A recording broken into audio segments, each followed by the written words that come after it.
ولمزيد من المعلومات والتفاصيل ينضم إلينا من استديوهاتنا في برلين الزميل الصحفي عبد الرحمن عمار المختص في الشأن الألماني. أهلا بك عبد الرحمن.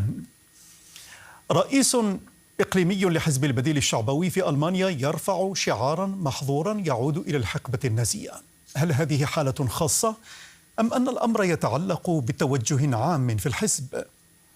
للأسف محمد، ليست حالة خاصة. قيادي في ذات الحزب في البرلمان الأوروبي قلل من الجرائم التي قامت بها النازية ضد اليهود، وآخر قبل سنوات قليلة وصف تذكار المحرقة هنا في العاصمة الألمانية برلين بأنه وصمة عار ويجب إبعاده. يعني أن قيادات الحزب تتبنى إيديولوجية معادية للسامية، سواء في تبسيط ما تعرض له اليهود من قبل النازيين، وأيضا من خلال دعم سردية المؤامرة التي تحمل اليهود الكثير من الأزمات في العالم. مثلا خلال حقبة كورونا خرج الحزب وأنصاره يحملون مسؤولية تفشي وانتشار المرض إلى اليهود، وأيضا اعتبار معاداة السامية بأنها مستوردة من الخارج، وتحديدا من اللاجئين والمسلمين. وخطورة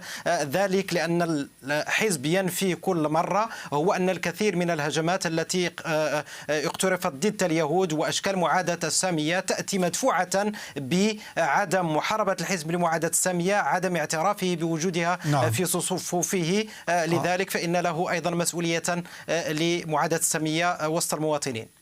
عبد الرحمن، أولاف شولتز حذر من فوز اليمين في فرنسا، ما هي دوافعه علما أن تصريح شولتز في موضوع يتعلق بانتخابات في بلد أجنبي هو سابقة من نوعها مثل ما أشرنا في التقرير؟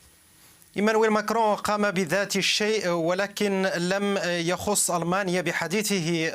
قبيل الانتخابات الأوروبية زار في ألمانيا وأمام كاتدرائية دريسدن التصويت لليمين الشعبوي المتطرف. عندما يفعل شولتز ذلك فهو من جهة يحذر الفرنسيين من دعم اليمين المتطرف هناك، ويعرف أن فوز محتمل اليمين المتطرف فرنسا ستكون له تداعيات كبيرة على الوحدة الأوروبية ككل، وسيعطي ذلك دفعة قوية لليمين المتطرف في ألمانيا كذلك، ما ستكون له تداعيات سلبية اقتصادية وسياسية على ألمانيا، خصوصا وأن اليمين في فرنسا يعتبر فرنسا شيطانا هو الذي تسبب في الكثير من المآسي المالية والاقتصادية لفرنسا، ويحاول شيطنة المستشار وشيطنة أمريكا وشيطنة المستشار الألماني السابقة أنجيلا ميركل كان أيضا حاضرا في سردية اليمين المتطرف في فرنسا.